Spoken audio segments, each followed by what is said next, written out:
Welcome to BeTV, empowering women to be something. Today, we're discussing everyone's favorite topic, money. More specifically, how to be a financial rock star with some special tips for our recent graduates and women just starting to invest. John Fekete, CPA at Barrett's & Associates, joins us today here in Philadelphia. He is a graduate of Philadelphia University with a degree in accounting and is an expert in auditing and taxation. He also happens to be an expert at golf and coaching his kids' sports teams. But today, John's going to help us regarding how to manage expenses after college and where to best set up your investments. So thank you so much for being here, John. Thank you, Stephanie. It's a pleasure to be here. Great. We have a few questions from some of our members, so I have them here and I'm going to just be referring to them. Okay. So our first one happens to come from Lauren here in New Jersey. What should first-time credit card users be looking for, particularly when it comes to interest rates? Well, Stephanie, what I would tell Lauren is to make sure when you get a credit card that you have to pay it off every month. The worst thing you can do is get into credit card debt because the interest rates are high. Typically, a first-time credit card user is going to have an interest rate in the high teens, low 20s. Okay. So you can get into trouble really quickly when you don't pay off your balance.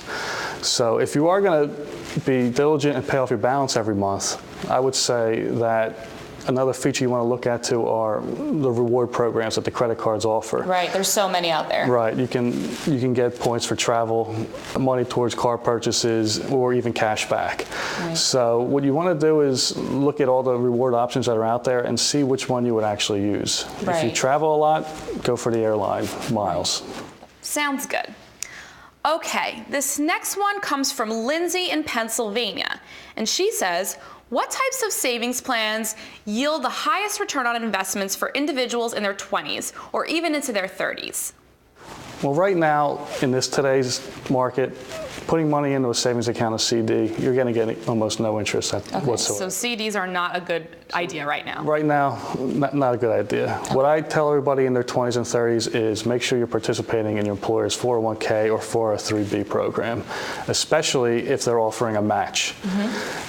The company offers a match to you. It's almost extra compensation that you're going to be earning during the year, free money. Typically, if you were to put around $3,000 away per year, and when you break that down per month, it's really not that much money. And a lot of times it's even pre-tax. It can either be pre-tax or after tax. Okay. So if you put away $3,000 a year and you do that for 40 years over your lifetime career, if you had a modest 5% return per year on that, you're looking at approximately $375,000 at the end of that 40-year span. Additionally, again, if your employer matches, a lot of times you get a 50% match on the dollars that you contribute. So in that example, if someone was putting around $3,000 a year, the employer would also kick in $1,500. So you have a $4,500 savings every year.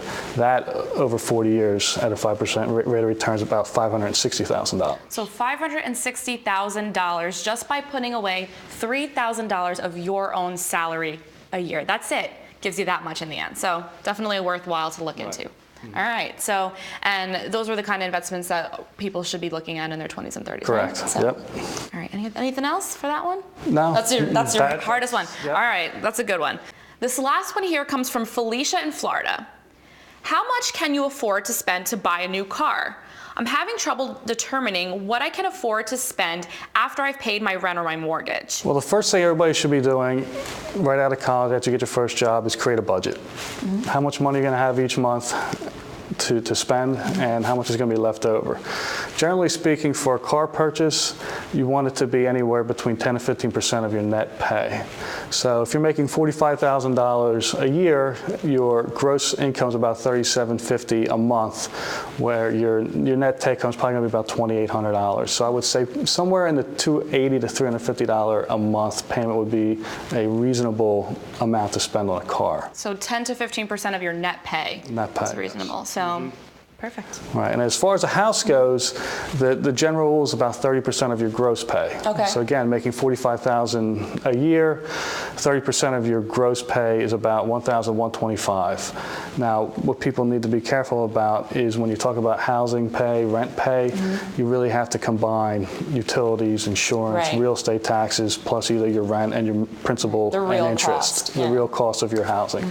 So a lot of times people forget to put those costs in there, and before you know it, they're a little over budget and they don't have enough money to put towards their savings. Put towards savings, buy a car or anything. Or have money to play around with and have discretionary money at the end of the month.